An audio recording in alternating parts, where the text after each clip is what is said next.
Right, guys. So you've asked me to do a recording of what I did to get my event up. So a little background behind the event: 2 hour virtual event, 5 dates that the participants can choose one of. So I wanted them to book into one event, but I wanted to give them the opportunity to choose one of them.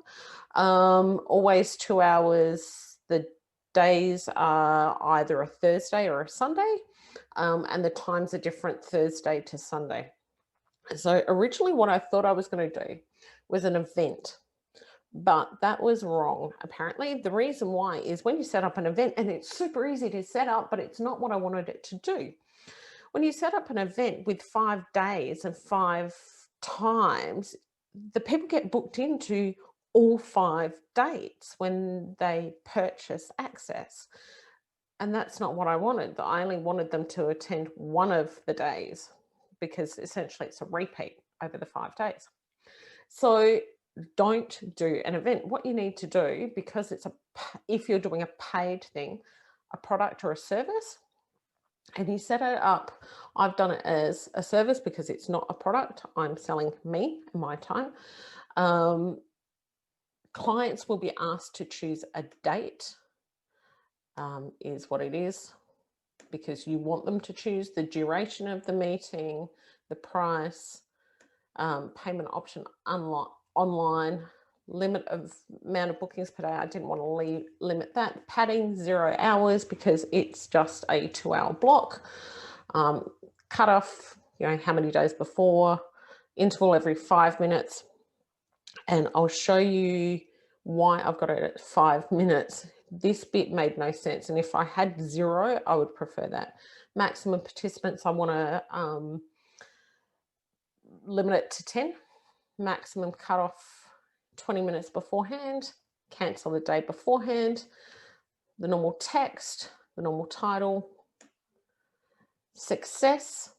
So what I then wanted them to do is I wanted them to click on the success button to then be redirected to an account where the documentation sat. I wanted it to be booked into a Zoom room. They're all booked into the same one. And I don't have auto redirect done because I want them to redirect themselves. Otherwise, they wouldn't see the success message. They'd only go to the Dropbox and kind of wonder, why am I here? What am I meant to do? So didn't want to hide it, didn't want approval required. And I do want to receive individual booking notifications. So if you've set up products or services before, it's pretty straightforward. You go through, profile details, cover media. I didn't change text and fonts. Testimonials I've kept the same. The only difference here is setting up the dates. So you need to use custom settings and you want to add specific dates. And yes, it does override the global settings because you can see here for this event, I've got events on Thursday nights between 7 and 9 p.m. and Sundays between 2 and 4 p.m. So I don't actually want to normally work those hours. I don't. So what you can do is you can add dates. The thing is, when you go to add a date, go through, check the date. You have to, couldn't mouse click. I had to tap. I've got a mouse pad on my laptop. Then you need to add. And here's the thing. You need to make sure, this is one of the errors that I had made. So if I was doing it for a Sunday, it's between, and you can type these in, 2 p.m. and 4 p.m. It's not typing, letting me type 4 p.m. So what I had originally done was I said I wanted it to go from 2 until 2:05, thinking that the 5-minute interval would kick in. And if I did it any longer, like for a 2-hour block, you would then be able to choose 2, 2:05, 2:10, 2:15. not what I wanted. I only wanted people to be able to check 2 o'clock. I needn't have worried because it didn't do that anyway. So I could have picked a 15-minute interval, 20-minute interval. The only choice you would have had is 2 o'clock because it fills the duration fills this time gap for the specific day and availability. So they only have a choice. And cancel that because I don't need it.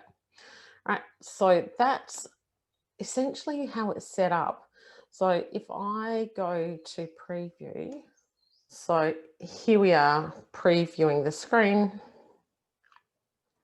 You've got, the overall blurb, the description, and there it is. You can only book at 7 p.m. And in January, you can book as well.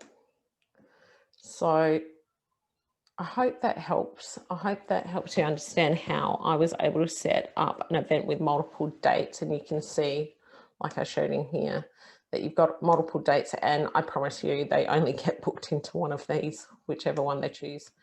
Yeah, so for me, the other error that I made was I created a Facebook event, and what I did was I added the event to my calendar, which automatically made my calendar be busy. And so when I was looking at it, I couldn't see any of these as being available. So that was one of the errors that I made, adding the event to my calendar from Facebook and not changing the availability to available from busy. And the other error that I made was setting the time period as being exactly the same as the duration of the event.